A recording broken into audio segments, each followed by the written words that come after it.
Hello there, my name is Richard Fisonga and I am your accounting tutor. In this presentation, I would like us to take a good look at limitations of the trial balance. As you may be well aware, this is one of the favorite topics for examiners, both professional and academic, because it covers quite a great deal of double entry. And if an accountant doesn't amass the knowledge on double entry, then they're not worthy being an accountant. That's why this topic is probably one of the favorites for examiners. Well, let's take a look at the presentation outline. So in this presentation, I will first of all do an introductory part so that we know what the trial balance is. And then we shall take a look at a very brief look at the types of errors in the trial balance. I will then take you through to explain what this topic is all about. We shall then look at the general objectives so that we understand exactly what are the parameters of knowledge that you need in this particular topic. I'll take you through the strategy that we're going to use so that we cover every aspect of the topic. We cover everything without leaving any stone unturned. We shall then take a recap on the prerequisite topics. As you may know, it's very important that certain topics are covered in accounting before some topics like this one. And so there are certain topics that are a must cover for you to attempt any question on the limitations of the trial balance. And then we shall take, well, what shall we say? A trial balance is a list of accounts and their current balances extracted from the ledger on a particular date, usually the last day of the accounting year. Yes, when the accountant or the accounting clerk gets sort of accounting documents and enters them in the subsidiary books, the next step is actually the posting of the entries in the subsidiary books to the ledger. And from the ledger, you extract balances that you use to prepare a trial balance. So we can say a trial balance is simply a list of accounts and their current balances extracted from the ledger on a particular date, usually the last day of the accounting year. Though accountants may also prepare their trial balances at the end of the month so that they see whether everything in the ledger accounts is balancing or not. And so in the trial balance, you find accounts with debit balances are listed on the debit side and accounts with credit balances are listed on the credit side. And the totals on the debit side should be equal to the totals on the credit side. This is with the understanding that if what we have put on the debit side and what we have put on the credit side are equal, then the two totals must be the same. So this thrives on the concept of a double entry, because in the ledger accounts, for every transaction, you have been debiting and you have also been crediting. So if your double entry has been done correctly, then it simply means that the total of what has been debited should be equal to the total of what has been credited. Well, but there are certain times when you may notice a difference in the balances. And therefore, if there is a difference, any difference should notify the accountant that there are errors in the ledger accounts which needs to be corrected. And so it will be up to the accountant to check on the balances in the trial balance and see if there is anything that is giving them a clue as to what has led to the difference. If there isn't, then the accountant must go back to the ledgers and check the ledger accounts and see if there is any error there. Or else someone, probably a customer or a supplier who has not been paid, may actually come later one day and then complain against certain payments that have not been done just because some error was committed in the ledger accounts. Now, we need to understand one thing, that even when the trial balance agrees those moments when the trial balance agrees, even in those moments when the trial balance agrees, it is prima facie true that the ledger accounts have been done correctly. Why? Because a deeper look at the ledger accounts may reveal certain errors in the double entry or the arithmetic in the ledgers which have not been revealed by the trial balance. This simply means there could be certain errors in the ledger accounts which cannot be revealed by the trial balance, and therefore an accountant needs to take a deeper look into the ledger accounts in order for them to discover such errors. Well, what are the types of errors in the trial balance?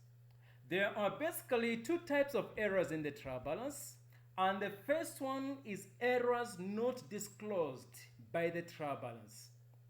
The second one is errors that are disclosed by the trial balance. So we have one, errors not disclosed by the trial balance, or errors not reviewed by the trial balance, or errors that do not affect the trial balance. And the second one is errors disclosed by the trial balance or errors reviewed by the trial balance, or rather errors that affect the trial balance. Now, what are the errors not disclosed by the trial balance? These are simply errors which cannot be detected by the final balances in the trial balance. This is because the trial balance may agree even when the books are actually in error.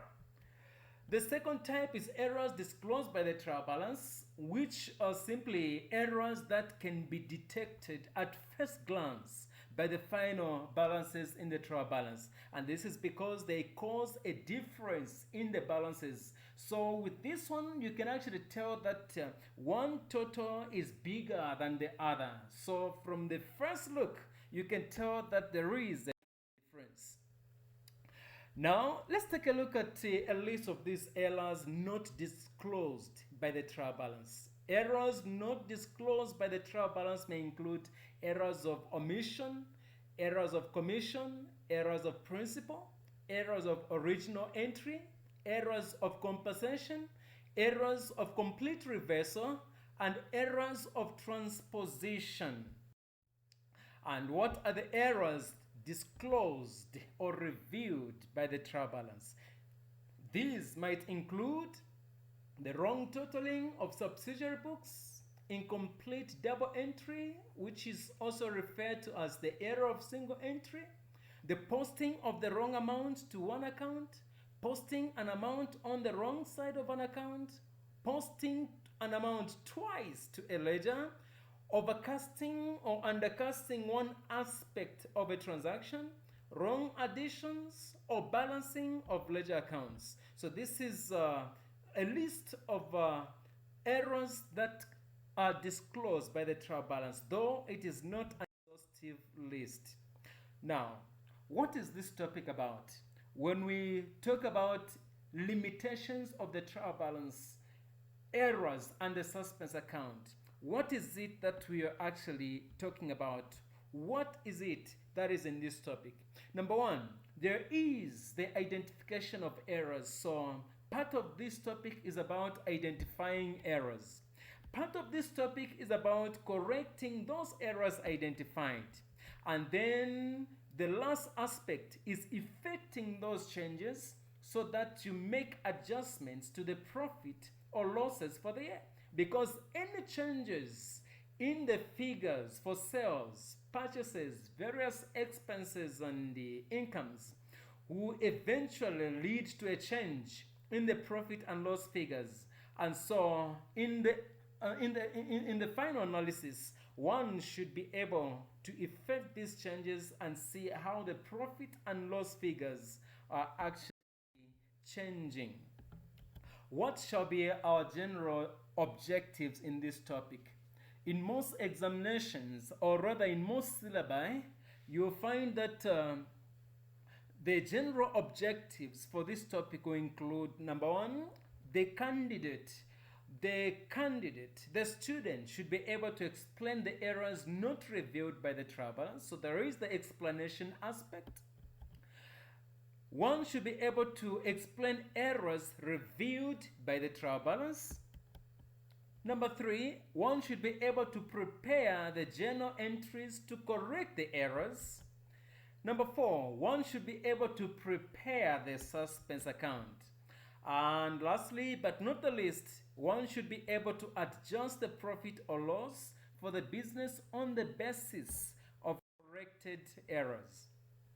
Now, in order for a student to successfully do this topic and answer questions correctly, there are certain topics that are a prerequisite to this topic.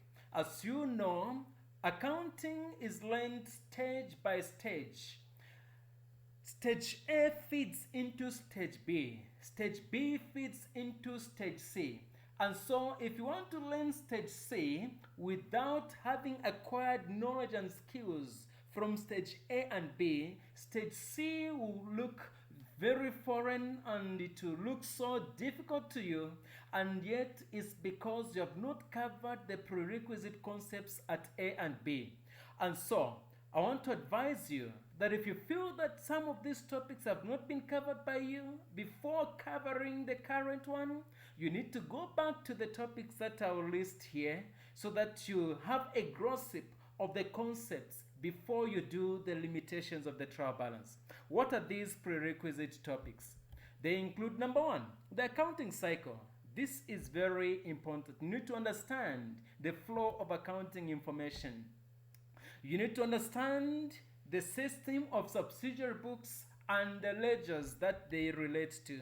You need to understand double entry for assets, liabilities, expenses, and incomes. What is debited in what class of accounts? What is credited in what class of accounts?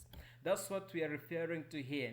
You also need to take a look at the preparation of the trial balance and the positions of accounting balances. So this becomes very important because as you prepare the trial balance, and if there is any difference, then you get to understand what it is that has caused the difference. Is it an asset? Is it a liability? An expense on income? Just by looking at where the difference is, at the smaller side of the trial balance, you're able to explain, you're able to know whether what has caused the difference is an asset, a liability, an expense, or an income. Well, you also need to have an understanding of the preparation of final accounts, particularly the income statement and the statement of financial position. You need to understand the elements that are included in these, in the income statement, and those elements that are included in the statement of financial position, so that if there is any error in one of the accounts, then you know what part of the income statement it affects. And what to be our plan of attack for this topic? Our plan of attack for this topic will be as follows. You know, every soldier must have a strategy. Well, what to be our plan of attack? Number 1, I'm doing the introduction right now, which gives you information on the prerequisite knowledge. And with this, the next presentation will be on errors not revealed by the trial balance, because at this stage you'd have remembered the prerequisite knowledge. Thirdly, we shall now take a look at the errors revealed by the trial balance. And fourthly, we shall then take into effect the adjustments made in the ledger accounts to make changes to the profit and loss account after the correction of the errors. And now, in all of this, there shall be certain questions that will be given to you, examination questions, so that you understand how these questions, how this topic is examined. Okay, now let's take a look at the prerequisite topics. We start with the accounting cycle. With the accounting cycle, we need to have an understanding of how things flow from the time that information is collected from the source documents right up to the point when the books are closed at the end of the year. And so the first stage in the accounting cycle is the collection of data and the analysis of transactions. Data is collected from the source documents, and then from the source documents, the next stage is entering information from the source documents into the subsidiary books. The subsidiary books may include the cash book, the purchases day book, it may include the general journal, it may also include the sales day book, the sales returns day book, the purchases returns day book, and the like. And then information from the from these subsidiary books will now be recorded in the ledger accounts according to the system of double entry. And so there will be the debtors ledger, the creditors ledger, and also the general ledger into which this information will be entered. It's only after this that a list of balances from the ledger accounts will be extracted so that a trial balance is prepared. Now, even after the trial balance has been prepared, we may have certain information that could not have been included in the trial balance, which is important in the preparation of final accounts. So this information may include adjusting entries such as depreciation, adjusting entries for bad debts, provision for bad and doubtful debts, bad debts on provision for discount allowed. We are talking about all such items, including adjustments relating to accruals and prepayments. So when all this information is gathered and necessary adjustments are prepared, then we can prepare the final accounts. After the final accounts have been prepared, then we can close the books having calculated the profit and loss for the year and having ascertained the financial position of the business. And thereafter, we can then prepare a trial balance at the close of the year, which trial balance will give us the opening balances for the following accounting year. So basically, this is the accounting cycle. And so every accountant, every student need to understand how information flows, so that when a question comes and is talking about subsidiary books, you know the ledgers into which they are feeding and the accounts into which they are feeding. In that way, you not make errors, you correct the errors themselves. A good accountant and a good student to need to understand the system of subsidiary books and the ledger. Well, what are we talking about? Subsidiary books are those books in which accounting information is entered first from the source documents. When this information is entered in the subsidiary books, it can then be posted to the ledger according to the double entry system. And so, what system are we talking about? We need to understand how transactions are classified.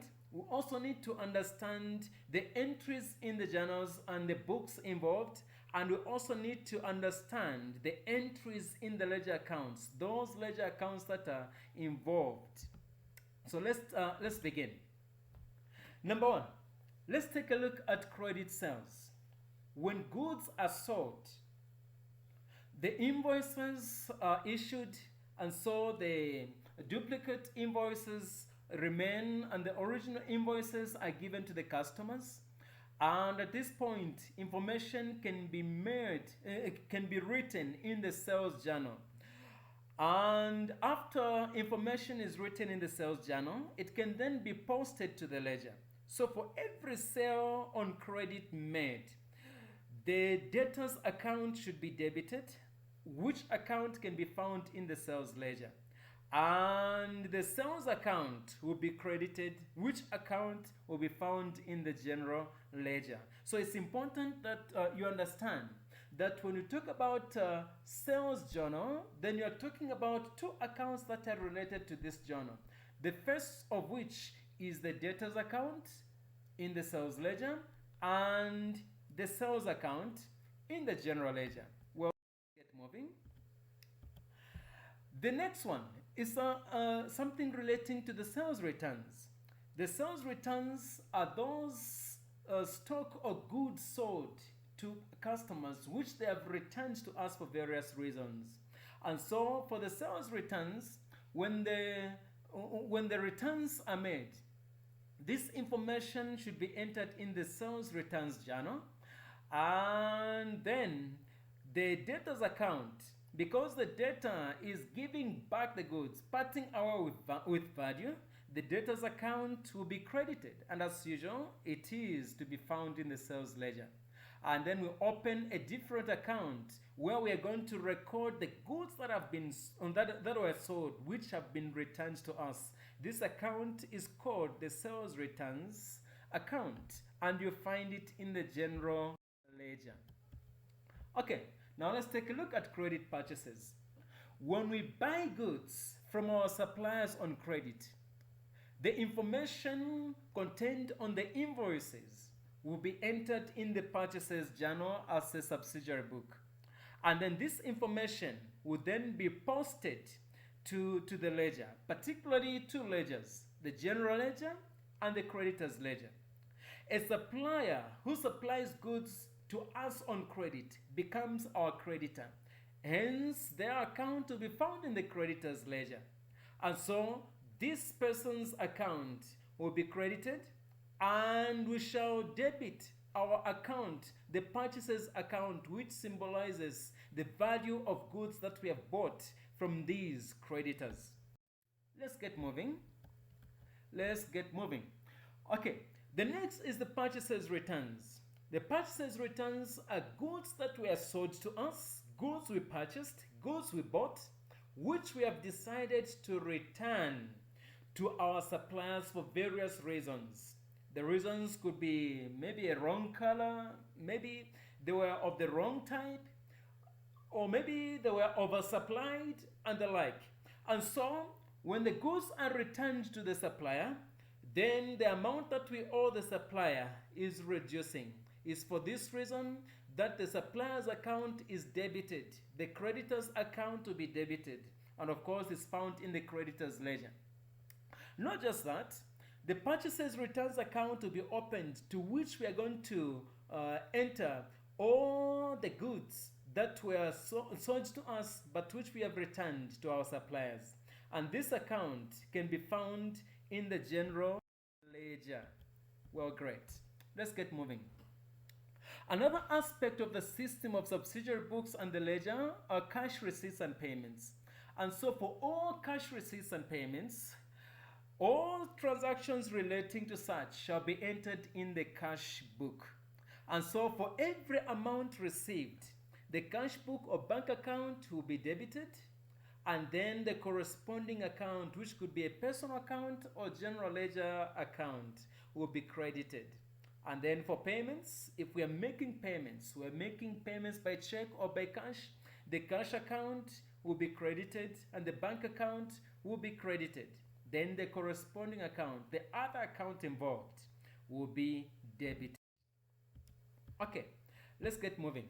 Now, for any other transactions which are not part of what we have already talked about, they shall be entered in the general journal. That is to say, if a transaction does not concern purchases and purchases returns, purchases on credit rather, and purchases returns, if it doesn't concern sales on credit and sales returns, if it doesn't concern cash as prescribed in the previous slide, then such transactions must be entered in the general journal. We call these unusual transactions. So for these unusual transactions, they're mostly found in the general ledger, and so you debit the expenses and the assets, and you credit the liabilities, the equity, and the gains. Well, this is merely a general rule concerning entries in the expenses and assets accounts, as well as in the liabilities, equity, and gains. Okay, so we can tell from here that for credit sales, you enter them in the sales journal, and from the sales journal, you post them to the sales ledger and the general ledger in their respective accounts. The same with sales returns and with the same sales returns, yes. And then let's take a look at credit purchases. For credit purchases and purchases returns, they find themselves all the way into the general ledger and into the creditor's ledger, passing through the purchases journal and passing through the purchases returns journal respectively. For all cash transactions such as cash receipts and payments, we know it's the cash book that is involved, which contains the cash account and the bank account. And this information will find itself in accounts in the general ledger. Well, we may also have other transactions, and these other transactions will find themselves passing through the general journal and finally to the general ledger. So this is basically the system of subsidiary books and the ledger. About double entry for these types of accounts. Now, what's the double entry for these types of accounts? It is important that you understand. Very important. For assets, we know that assets are those things that belong to the business which have been bought for use. And some of these are things that legally belong to the business, but whose form may change from time to time. So they may include machinery, buildings, motor cars, debtors, cash, stock, etc. Now we also get to understand that that even for expenses such as the purchases, rent, stock, insurance, salaries, and the motor expenses, we get to understand that when we make a payment for an expense, for example, then the cash account, if we make a payment by cash, the cash account will be credited. Then it means that the expense account will be debited. If a payment is made by check, the bank account will be credited and the expense account will be debited. The same thing follows for assets. If we buy machinery, let's say by check, the bank account is credited and then the machinery account is actually debited. So for this reason, when a machine is acquired or any asset is acquired, a debit entry is made.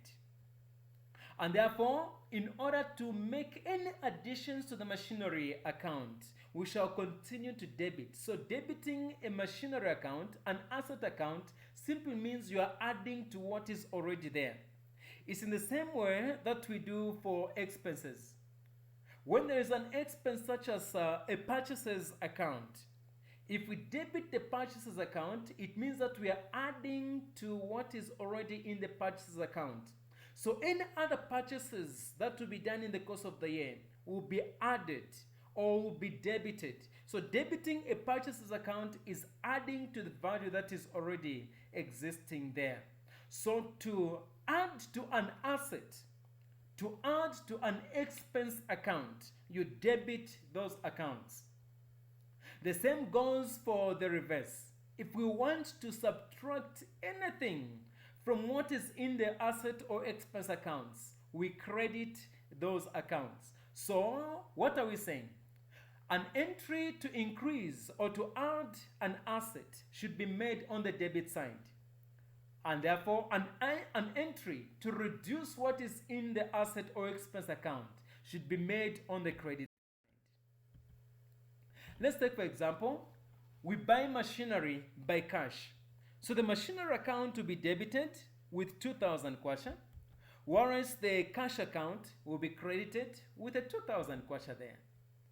And so for anything that should be added to the machinery account in this case, it will be debited, meaning we're adding to the 2,000 kwacha. Okay, let's get moving. What's the double entry for equity, liabilities, gains, incomes, and revenues? Let's take a look at this. We shall start from this premise. When a business When a business has just started, let's take for example, the business has started with the cash $20,000 or 20,000 kwasha. What it simply means is that the business has obtained this cash which it has borrowed from the owner per se, and therefore the business cash account has received $20,000. And so this amount is debited, which means the corresponding account, the capital account, will be credited. And therefore, what are we saying? When equity is introduced in the business, the capital account will be credited, and then the cash account or bank account will be debited. Let's take a look at the next one.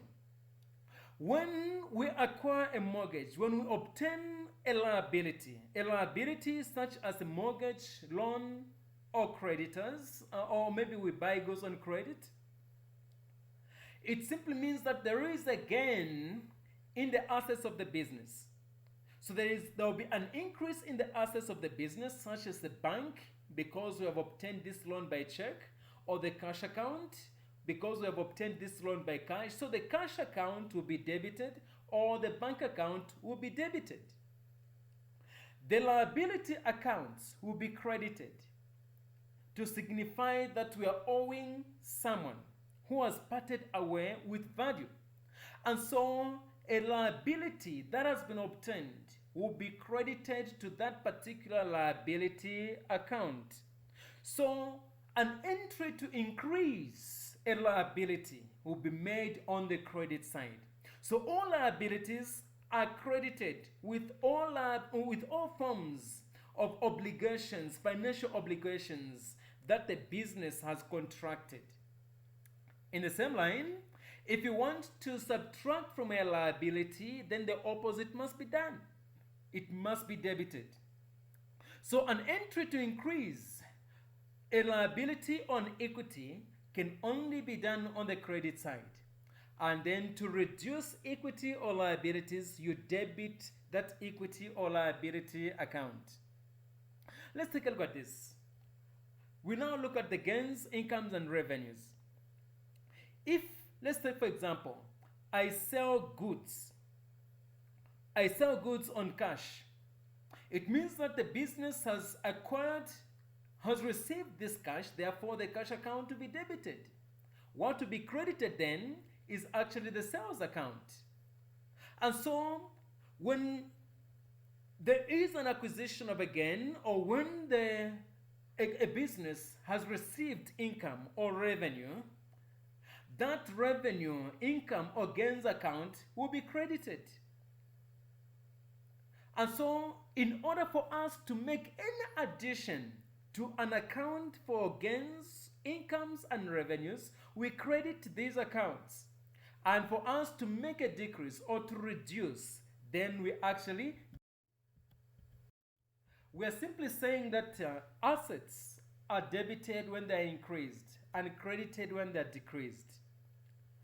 And then equity, liabilities, and expenses are credited when they increase, and they are debited when there is a reduction. So what are we simply saying here? What we are saying here is that for assets, expenses, and costs, the bulk of value will be on the debit side. And so at the point of balancing, when you balance the accounts finally, you discover that the balances for assets, expenses, and costs will be on the debit side. In the same line, you also discover that the balances for equity, liabilities, gains, incomes, and revenue accounts will be on the credit side because the bulk of the value is entered on the credit side. The credit side is usually bigger than the debit side. And so, equity, liabilities, gains, incomes, and revenue accounts usually have credit balances. No wonder this summary is actually very good for your understanding.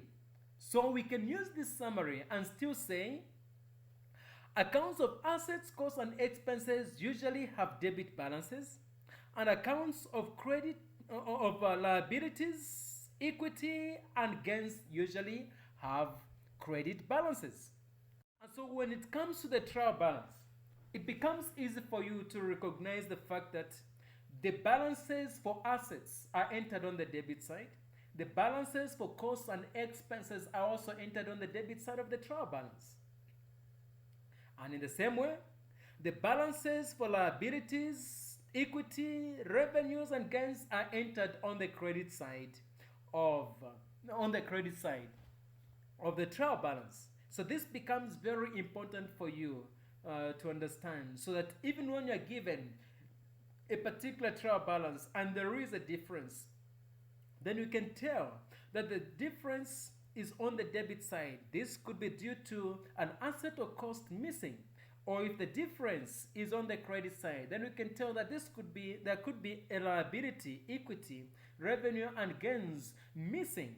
At first look, you can actually tell that it could be an asset, a cost and expense missing, or it could be a liability, equity, revenue, or gain missing from a particular trial balance that has not agreed. Well, let's get moving. It is now also very important for you to understand the preparation of final accounts. An understanding of items found in the income statement will be important when it comes to adjusting the profit or loss figures after corrections are made. You need to understand what items in the final accounts are affected by the corrections that you have made. And so it is also important to know what is included in the income statement, in the statement of financial position, so that you get to understand exactly which items will be affected, and will it be affected adversely, or will it be affected positively? Will it lead to an increase in the profit figures or a reduction in the profit figures? Will it result in an increase in net worth, a decrease in net worth? Okay, so items of capital nature, we know, are excluded from the income statement. So you get to understand that items of a capital nature which have been corrected may not actually find themselves in the income statement to affect the figure of the profit or loss. It's very important that you understand that. So items of capital nature such as machinery, items of capital nature such as capital, items of capital nature such as these may not actually affect the net profit for the year. So let's get a look at the following.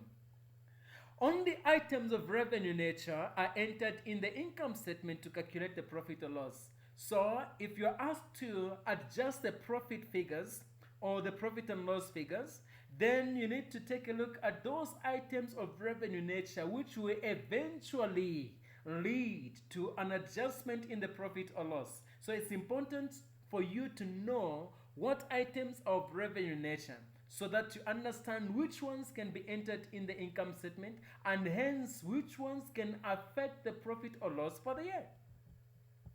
So items of revenue nature may include the following. Revenues, gains, and incomes may include such things as the sales, rent received, reduction in provision for bad debts, etc. And they may also include costs and expenses such as purchases, carriage inwards, salaries, insurance, depreciation, bad debts, etc. And so you can actually get to see that this topic is a very interesting topic. Let's take a look at the items that are found in the income statement and on which side they are actually entered. Revenues, gains, and incomes are entered on the credit side of the income statement. And what is their effect on the profit? Revenues, these are actually incomes, they are gains, so they increase the profit.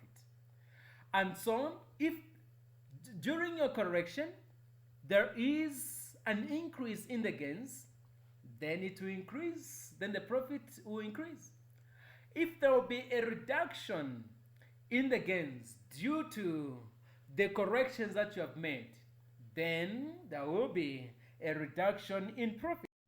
Let's take a look at the costs and expenses. The costs and expenses are entered on the debit side, the expense side of the profit and loss account or the income statement. What's the effect on profit? You know, costs and expenses are subtracted from the profit, from the income for the year. And therefore, if there is an increase in costs and expenses, it will eventually lead to a reduction in profit. But if there is a decrease in the costs and expenses, it will eventually lead to an increase in profit. Okay, so what is our summary? Revenues, gains are entered on the credit side and they increase the profit. If there's an increase in gains, it will result in an increase in profit. If there's a decrease in gains due to the errors, then it will result in a decrease in the profit. Costs and expenses are entered on the debit side. Their nature is such that they reduce the profit. So if there's an increase in costs and expenses, it will eventually lead to a reduction in the profit figure. If there is a decrease in the costs and expenses, this will eventually lead to an increase in profit because we are taking it that there is less and less being subtracted from the income for the year. Okay, so here is again a list of topics that you should have done before attempting questions on limitations of the trial balance, correction of errors, and the suspense account.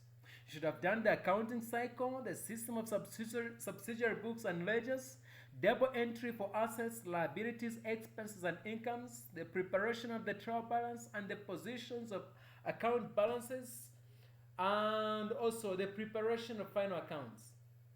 Therefore, armed with this prerequisite knowledge, you can be sure to simply walk through the topic on correction of errors and the suspense account. And I'm just hoping that you have obtained something, that you have increased your knowledge, and that you have been able to appreciate the importance of these topics prior to covering limitations of the trial balance. This is where the first part of these presentations end. Please look out for parts 2 of 4 in this series, in which we shall discuss errors not disclosed by the trial balance and how to correct them. Thank you for watching this video. For more videos in financial accounting and principles of accounts, please subscribe to my YouTube channel, Richard Songa, the Accounting Tutor, or like my Facebook page at Richard Songa, the Accounting Tutor. God bless you.